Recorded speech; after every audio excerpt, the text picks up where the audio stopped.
Hey guys, today I'm going to be doing a spoiler-free review of Poseidon by Anna Banks. This is the first book in a YA urban fantasy series, I would say.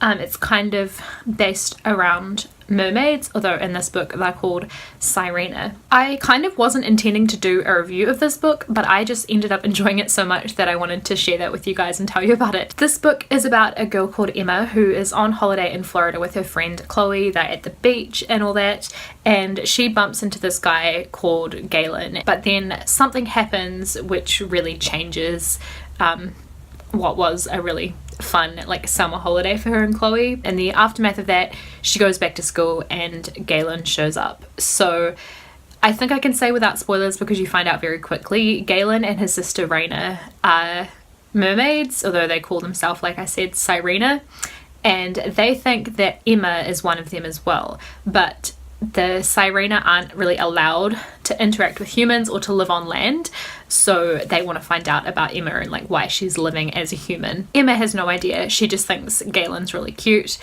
She's kind of weirded out that he ends up in, I think she lives in Jersey, so she's weirded out then that he's at her school when school goes back. In a sense, I would also call it a paranormal romance. So I definitely got Twilight kind of vibes from this book, which I'll go into in a little bit. Right from the start of this book, it really surprised me. The thing that happens with Emma and Chloe on holiday, I don't want to say what it is because I want you to be surprised if you go into reading it as well, but I was shocked. The tone of the rest of the book is less intense, but still kind of fast-paced, if that makes sense, because the rest of the book is kind of just Emma and Galen trying to figure out what Emma is.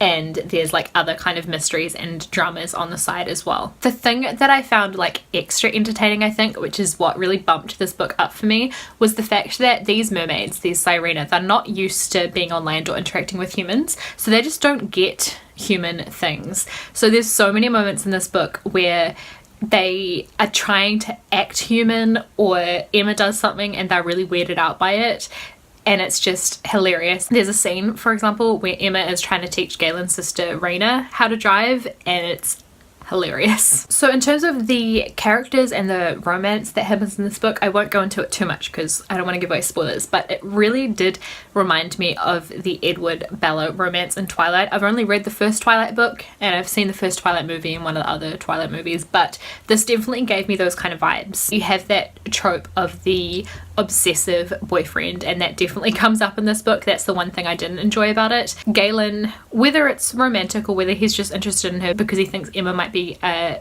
mermaid, he is very overprotective of Emma to a point where she really wants him to leave her alone, but he won't. The amount of times Emma kind of just said, no, leave me alone, I'm fine, and he didn't listen to her, I really don't like that. But that was the only thing I didn't like about this book. Everything else about it was so fun and just made me so happy. It's definitely a very summery read, so I think for you guys who are in kind of the end of your summer at the moment, perfect timing to read a book like this.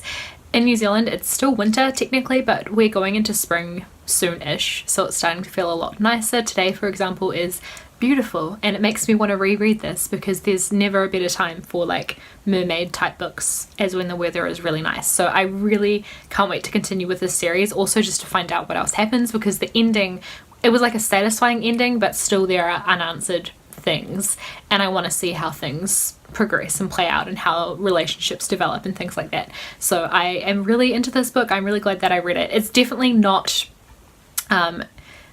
the best book that I've ever read, but it is one of the most fun ones. If you've read this book, let me know your thoughts on it in the comments down below, and let me know your thoughts on that thing that happens in the first chapter, because it was surprising. Also, if you have any recommendations for books that are similar to this or sound similar to this, those kind of trashy paranormal romance type YA books, anything like that that are just super fun and not too serious, leave me your recommendations for those, because that's what I'm in the mood for at the moment.